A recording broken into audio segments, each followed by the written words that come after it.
दोस्तों, आज मैं बात करने जा रहा हूं भारत के महान वैज्ञानिक जगदीश चंद्र बोस के बारे में, जिन्होंने अपनी रिसर्च से पूरी दुनिया को बताया कि पेड़ पौधों में भी हमारी आपकी तरह जीवन होता है।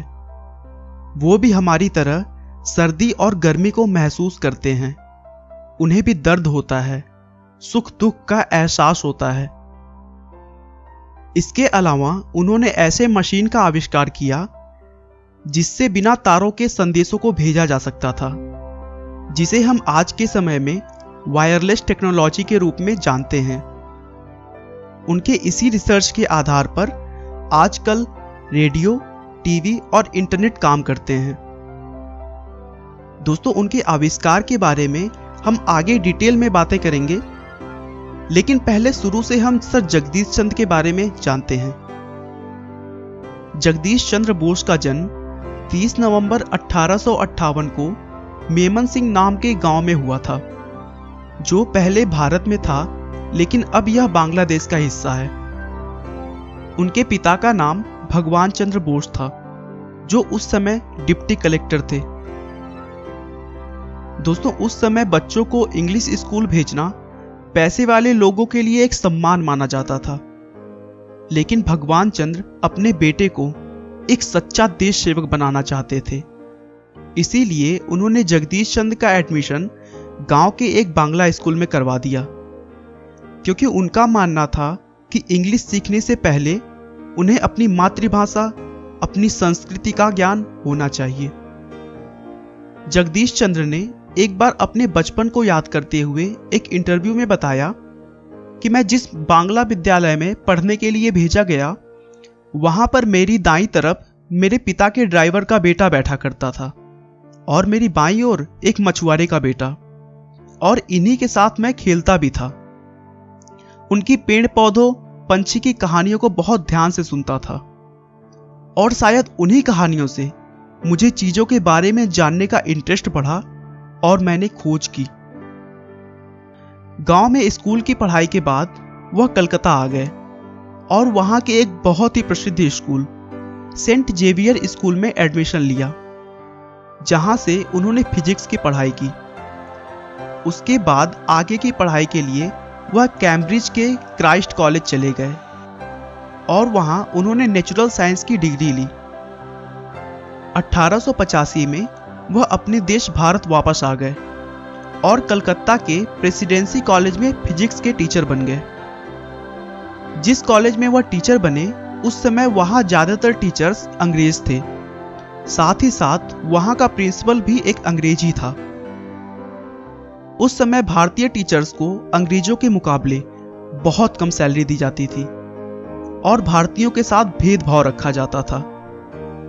लेकिन जगदीश चंद्र ने बचपन से ही अपने देश और जाति के स्वाभिमान को समझा था, इसीलिए उन्होंने इसका विरोध किया और अंग्रेज टीचर्स से कम सैलरी लेने से मना कर दिया।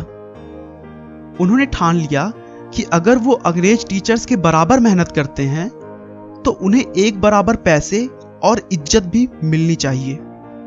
उन्होंने इसी जिद को पकड़े हुए 3 साल तक सैलरी नहीं ली, जिससे आगे चलकर उनके पास पैसों की बहुत कमी हो गई और कलकत्ता सिटी से अपने घर को बेचकर सिटी के दूर एक सस्ता मकान लेना पड़ा।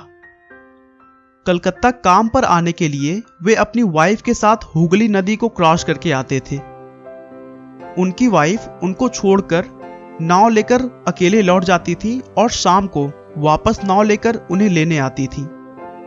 बहुत सारे परेशानियों का सामना करने के बावजूद वह धैर्य के साथ अपनी बात पर अड़े रहे और आखिरकार अंग्रेजों को उनके सामने झुकना ही पड़ा, और उनके साथ साथ और भी सभी भारतीय टीचर्स को अंग्रेज टीचर्स के बराबर सैलरी देने का नियम बनाना पड़ा। बोस कॉलेज में पढ़ाने के बाद अपना बचा हुआ टाइम रिसर्च में लगाते थे। रिसर्च करते हुए उन्होंने रेडियो और ऑप्टिक्स की खोज में बहुत इंपॉर्टेंट रोल निभाया और ऐसे मशीनें बनाई जिससे बिना तार के संदेशों को भेजा जा सकता था और इसे प्राप्त भी किया जा सकता था। उनके इसी प्रयोग के आधार पर आज भी वायरलेस टेक्नोलॉजी काम करते हैं।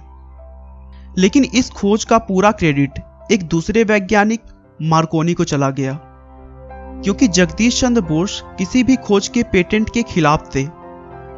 उन्होंने अपने खोजों से व्यावसायिक लाभ उठाने की जगह इन्हें सभी को बता दिया, ताकि और भी लोग इस पर आगे काम करते रहें और इसकी एडवांस खोज हो सके। इस तरह उन्हीं की खोज पर आगे काम करते हुए मार्कोनी ने इसे अपने नाम से रजिस्टर करवाया था। उन्होंने बायोफिजिक्स के फील्ड में भी बहुत ही आश्चर्यजनक खोजें की हैं। उन्होंने अपने खोज में दिखाया कि पौधों में उत्तेजना का संचार इलेक्ट्रॉनिक माध्यम से होता है, ना कि केमिकल माध्यम से।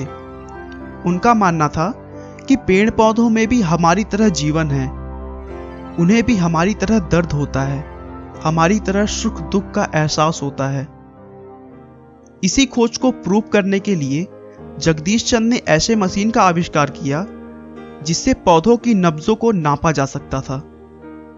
इस मशीन को बाद में कैस्कोग्राफ नाम से जाना गया। दोस्तों, इसके रिसर्च के लिए उन्होंने एक पौधे को जड़ के साथ ऐसे बर्तन में डाल दिया जिसमें ब्रोमाइड जहर घुला हुआ था, और फिर उन्होंने देखा कि पौधों की पल्स एक सामान्य जीव जंतु की तरह अस्थिर हो रही है। अचानक से कभी तेज हो जाती थी तो कभी धीमी, और धीरे धीरे करके वह मुरझा सी गई। मतलब एक इंसान की तरह उसकी भी पल्स काम करना बंद कर दी और उस पौधे की मृत्यु हो गई। इसी बात को वह दूसरों को समझाने के लिए बहुत सारे महान वैज्ञानिकों को एक जगह बुलाया और अपने रिसर्च को दिखाने के लिए जहरीला इंजेक्शन एक पौधे को लगाया और कहा कि इसके पल्स अब धीरे धीरे बंद हो जाएंगे और यह पूरी तरह मुरझा जाएगा। लेकिन कुछ घंटों तक ऐसा नहीं हुआ और वो पौधा वैसे का वैसा हरा भरा रहा। ऐसा देखकर वहां बैठे सभी लोग हंसने लगे। लेकिन बोस को अपने रिसर्च पर पूरा भरोसा था।